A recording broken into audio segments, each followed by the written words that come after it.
ఇందులో సుమలత గారి పాత్ర ఏమైనా ఉందా? పాపం తనకి అసలు సంబంధమే లేదు. ఇంకొకటి మన వీడియోలో ఏంటి, సుమలత అంటే మళ్ళీ వైఫ్ అందరికి తెలియకపోవచ్చు, ఆయిషా మిసెస్. నాదో తను ఇది అందరికి ఫోన్ చేసి, ఎవరైతే మాట్లాడదో వాళ్ళకి ఫోన్ చేసి 5,000 10,000 ఇచ్చి కూర్చోబెడితే అది సైలెంట్ చేపిస్తుందా అని చెప్పారు. ఏదైతే తను చెప్పింది వీడియోలో విన్నా. నాకు ప్రూఫ్ చేపిమని చెప్పండి, నాకు ఎవరు తీసుకున్నారో నాకు చెప్పాలి. తన బ్యాంక్ నుంచి వెళ్ళిందా, తన చేతి నుంచి ఇచ్చిందా, నాకు ప్రూఫ్ కావాలి సార్. చూపని చెప్పండి. ఆ పిల్ల దొరికితే కొడుతుంది. ఆ పిల్ల ఎందుకంటే ఫ్యామిలీ సార్, ఒక ఇంట్లో కుటుంబాన్ని, ఒక కుటుంబంలో ఉన్న ఒక ఆడపిల్లని తీసుకొని మీడియాలో తీసుకొని వచ్చి పేరు చెప్పటం, ఆమె ఇద్దరు భార్యాభర్త ఇద్దరు కలిసి చేస్తున్నారు, ఎవరు అడిగితే వాళ్ళకి 5,000 ఇస్తున్నారు 10,000 ఇస్తున్నారు, ఎంత తప్పు అది, చాలా తప్పు. ఆ పిల్ల ఇంట్లో గుట్టుకు బతికే అమ్మాయి. ఎవరు భార్య సార్, ఎవరు కొరియోగ్రాఫర్ కదా. సో కొరియోగ్రాఫర్ ఏ రోజు కొరియోగ్రాఫర్ ఉండి ఎప్పుడు రాలా, ఓన్లీ మీటింగ్స్కి వస్తుంది. ఎంత తప్పు ఏమో ఉంటే మాట్లాడి వెళ్తుంది అంతే. అది కూడా నేను ప్రెసిడెంట్ అయిన తర్వాత వచ్చింది. ఇది ఎందుకులే మనం ప్రెసిడెంట్ ఉన్నా కూడా మీటింగ్స్ రావట్లేదు అని ఎక్కడా పేరు అంటారో, అన్ని మీటింగ్స్ అటెండ్ అవ్వాలి ప్రతి ఒక్కరు, కూడా రావట్లేదు అని అంటారని చెప్పి మా వైఫ్ ఏం చేసింది, సరే నేను వస్తానులేనన్న, నేను వచ్చిపోతుంటానని చెప్పి వచ్చిపోతున్నా అంతే తప్ప తన పాత్ర ఏమీ లేదు పాప. అసలు ఏమీ లేదు. అలాంటిది ఆమె డబ్బులు ఇవ్వడానికి అసలు ఆమెకేం పని, అసలు ఆమె డబ్బులు ఇవ్వడానికి దీనికి అసలు ఏం సంబంధం ఉంటుంది తనకి ఈ మ్యాటర్స్కి. ఇన్సూరెన్స్. సో మన యూనియన్కి సంబంధించింది ఇప్పుడు అన్నారు కదా, ఇన్సూరెన్స్ చేపిస్తా అన్నాడు, చెప్పలేదు అన్నారు. హెల్త్ ఇన్సూరెన్స్ మీరు ఏవైతే చెప్పి ప్రెసిడెంట్ అయ్యారో అందులో ఒక్క పని కూడా మీరు చేయలేదు ఇంతవరకు, జీరో, మీరు చేసిన జీరో అని చెప్పారు. బాగా అడిగారు సార్, సూపర్ సార్. నేను చాలా దీనికి అంటే నేను కూడా చెప్పుకోవాలి కాబట్టి బాగానే వచ్చారు మీరు. నేను ఇచ్చిన హామీలు 5 ఏవో ఉన్నాయి. ఓకే, ఒకటి, నేను గెలిచిన వెంటనే యూనియన్ శాలరీ తీసుకోను, యూనియన్ నుంచి శాలరీ తీసుకోను. రెండోది, యూనియన్ నుంచి మాస్టర్కి 10% వస్తుంది. నేను ఎప్పుడు తీసుకోలేదు, ఇప్పుడు తీసుకోను. ఎప్పుడు తీసుకోవాలా నేను తీసుకోవటం పాటు తీసుకోను. 10% అంటే ఎక్కడి నుంచి వస్తా 10% అనేది? సార్ ఏం లేదు సార్, మన డాన్సర్స్ మాస్టర్స్ అందరూ కలిసి మన వర్క్ ఒక సాంగ్ చేస్తారు కదా, ఆ సాంగ్ పేమెంట్ యూనియన్కి వస్తుంది సార్. ఆ యూనియన్కి వచ్చినప్పుడు యూనియన్కి 10% వెళ్తుంది. అంటే వ్యక్తిగతంగా వెళ్ళవా ఎవరికి, కొరియోగ్రాఫర్ డాన్సర్స్ అలా వెళ్ళదు సార్, ఫస్ట్ సంస్థకు వస్తుంది సార్, ఇంత పేమెంట్ అని వస్తుంది.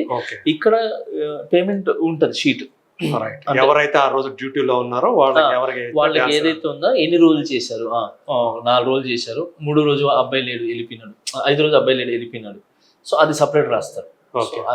ఇది ఓకే. నాన్ డాన్సర్స్ యూనియన్ లేని వాళ్ళు ఎట్లా చేస్తారు అదే చెప్తున్నాను. సో ఈ పేమెంట్స్ ఏదైతే ఉన్నాయో యూనియన్ త్రూనే వెళ్తాయి అందరికి. సో నాన్ డాన్సర్స్ కూడా ఏదైతే ఉన్నారో మనం బయట నుంచి తీసుకుని వచ్చి డాన్సర్స్ లేనప్పుడు బయట వాడతాము, ఆ యూనియన్ పేమెంట్ కూడా యూనియన్కి వస్తుంది. ఇంతకు ముందు అలా చేసేది కదా, ఈ సతీష్ వీళ్ళందరూ ఉన్నప్పుడు ఏంటంటే నాన్ మెంబర్స్కి బయట పనిచేసేవాళ్ళు. అప్పుడు చాలా డబ్బులు తినేసేవాళ్ళు. సో మేము వచ్చిన తర్వాత మేము అమలు పరిచింది ఏంటంటే, నాన్ మెంబర్స్ అయినా ఎవరైనా కూడా యూనియన్కి వచ్చి యూనియన్ త్రూనే డబ్బులు వెళ్ళాలి. సో దాన్ని కూడా స్ట్రీమ్ లైన్ చేసి దాన్ని అది చేసి ఎంత మెంబర్స్ పేమెంట్ ఉంటుందో అంతే పేమెంట్ వాళ్ళకి కూడా ఇవ్వాలి. ఎందుకు ఇవ్వాలి పేమెంట్ అని అంటే, ఇదే కష్టము వాళ్ళు పడతారు. మధ్యలో ఉన్నా కూడా డైరెక్ట్ మనకి యూనియన్కి, మధ్యలో ఎవరు ఉన్నా కూడా యూనియన్కి చెక్ తీసుకుని వచ్చి ఇవ్వాలి. ఎవరు తినకూడదు. ఇంతకుముందు తినేసేవాళ్ళు బాగా, బట్ మేము వచ్చిన తర్వాత టోటల్ రూల్సే మార్చేసాను నేను. వచ్చి ఏదైనా యూనియన్ కావాలి, కార్డ్ హోల్డర్ చేశాడని చెప్పి 3,000, నాన్ మెంబర్ అని చెప్పి 1,000 రూపాయలు హీరో డాన్స్ చేశాడు, అదే స్టెప్ వేసాడు, అదే కష్టపడ్డాడు, అతను కూడా అదే స్టెప్ వేసి అదే కష్టపడ్డాడు. సో ఇతనికి ఎంత రావాలో అతనికి అంత రావాలి అని చెప్పి మేము యూనియన్ తరఫున నాన్ మెంబర్ కూడా అదే డబ్బులు ఇచ్చాం. సో 150 మంది కార్డులు ఇస్తామని చెప్పి కూర్చున్నారు, కార్డులు ఇవ్వట్లేదు అని అంటున్నారు. ఇదే 150 మంది కార్డులు ఇవ్వకుండానే అదే 150 మందిని అడగండి ఎన్ని సాంగ్లు చేశారు అడగండి. కార్డు లేకుండా కూడా సార్ నేను సాంగ్లు పంపించాను సార్. మేము ఎన్ని సాంగ్లు పంపించాను తెలుసా? ఎందుకనంటే కార్డులు లేట్ అవడానికి మెయిన్ కారణం ఏంటంటే సార్, రికమెండేషన్స్ చాలా వచ్చినాయి, చాలా రికమెండేషన్స్ వచ్చినాయి పెద్దల దగ్గర నుంచి. ఆ రికమెండేషన్ చేసిన వాళ్ళు ఏంటంటే సరిగ్గా డాన్స్ ఆడట్లా. ఓకే.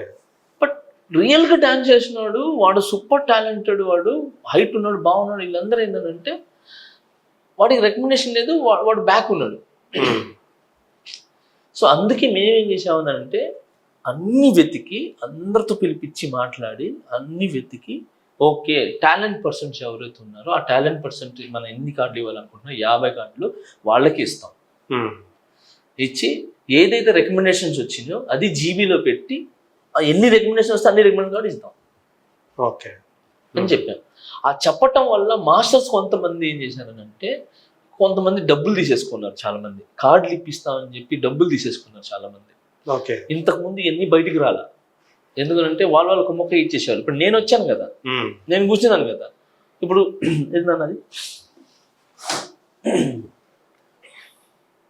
పాపం సార్, పిల్లలు సార్, వాళ్ళ దగ్గర ఊరి నుంచి వస్తారు, కార్డులు ఇప్పిస్తాం మా బ్యాంకులో వేయండి అని చెప్పి పాపం డబ్బులు వేయించుకొని వాళ్ళ దగ్గర డబ్బులు తీసుకొని డబ్బులు తీసేసుకొని సార్ ఏంటి సార్ చాలా దారుణం సార్, చాలా తప్పదు. సో మాస్టర్లు అంటే అందరు మాస్టర్లు కాదు, చాలా మంది మంచి మాస్టర్లు ఉన్నారు మన దగ్గర. కొంతమంది చూడండి 40,000 ఒక మాస్టర్ 40,000 పంపించారు అట్లా కట్టామని మా పిల్లలు వచ్చి ఇక్కడ ఏడ్చారు, బాధపడ్డారు. సో 40,000 మా దగ్గర వసూలు చేశారు అని మీరే దిక్కు చూపించాలి, మీరే ఉండాలి. ఇంత ముందు మరి అలాంటి వాళ్ళ మీద ఇలాంటి ఈ చేయటం అనేది మీ ఏదైతే యూనియన్ ఉందో వాటి రూల్స్ కి విరుద్ధంగా చేయటమే కదా చాలా. మరి వాళ్ళ మీద ఏం యాక్షన్ తీసుకుంటున్నాం సార్, అతను కూడా కార్డు ఇది డిస్ప్లానింగ్ చేస్తున్నాం. సో మీరు ఏదైతే నేను పెట్టాను చూసారు సార్, ఇతనికి ప్రూఫ్లే కదా, ఎవరి phone number direct voice records ఉన్నాయి సార్.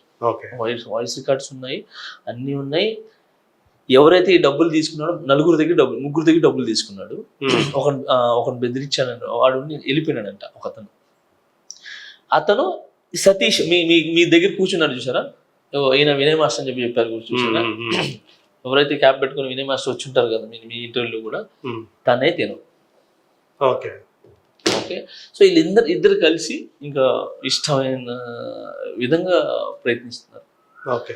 సో అందుకని ఇవన్నీ కూడా నేను పెడుతున్నాను కాబట్టి ఎక్కడ ఇవన్నీ బయటకు వస్తాయి, ఇంకా వచ్చే ఉన్నాయి సార్, ఇంకా బయట చాలా తీస్తా, చాలా తప్పులు ఉన్నాయి, అన్ని తీసి బయట పెడతా నేను, ఎవరిని వదిలే సమస్య లేదు.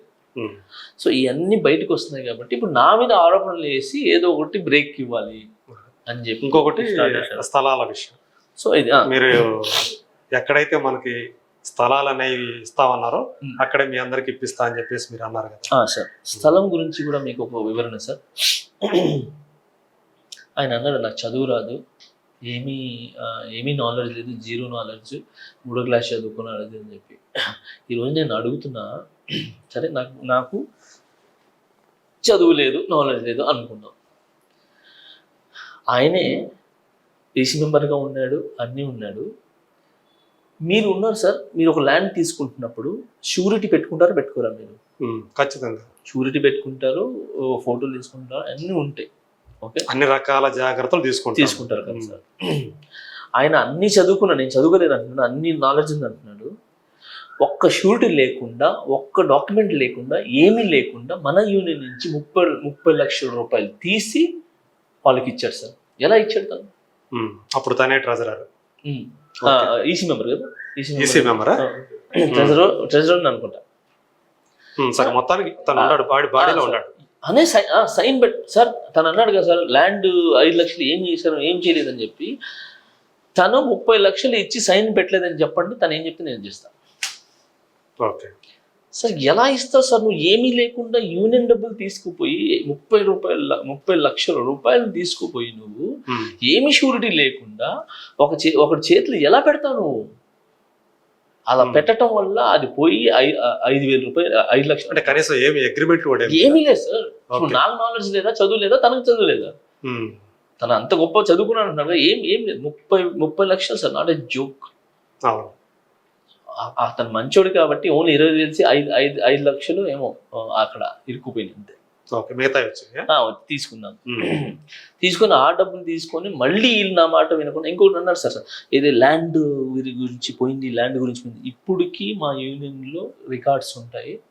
ఆ ల్యాండ్ తీసుకుంటానంటే నేను ఉండి సార్ నా చెయ్యి కూడా ఆ రోజంతా పగిలిపోయింది యూనియన్లో. ఆ రికార్డ్ ఇది కూడా రికార్డింగ్ ఉంటుంది. ఆ ల్యాండ్ బోకస్ తీసుకోవద్దు వాళ్ళు మంచోళ్ళు కాదు, ఇచ్చేవాళ్ళు కరెక్ట్ పర్సన్స్ కాదని చెప్పి సార్ నెత్తి నోరు మొత్తుకున్నా సార్ నేను.